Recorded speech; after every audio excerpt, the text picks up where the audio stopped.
Avec les clients, rien n'a vraiment changé, mais la boucherie a procédé à quelques aménagements dans les réserves.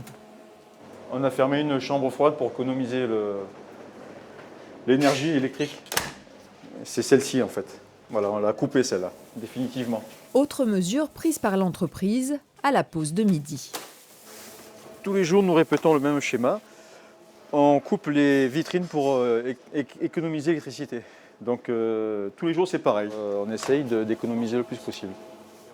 Économiser face à des coûts que ces entrepreneurs n'arrivent pas à anticiper. La facture d'électricité est scrutée de très près. Nous sommes passés à 21 €, ce qui faisait un triplement, donc 300% d'augmentation du kilowattheure. Ça vient après une période difficile avec le Covid, avec les restaurants qui ont fermé, puisque nous avons 40% de notre chiffre d'affaires en direction des restaurants. Et donc là, je vous dis, on n'a pas d'avenir là maintenant. Hein. Voilà, on en est là. Hein. Des inquiétudes et des questions nombreuses. Cette conseillère est spécialisée en environnement auprès des entreprises. Ces derniers temps, le volet énergie a pris beaucoup d'importance. Vous êtes en tarif bleu?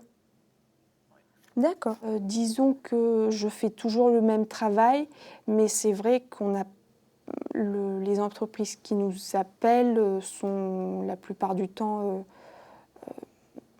en détresse, donc c'est vrai que c'est compliqué humainement de recevoir cette angoisse, cette peine, et c'est ça qui change actuellement.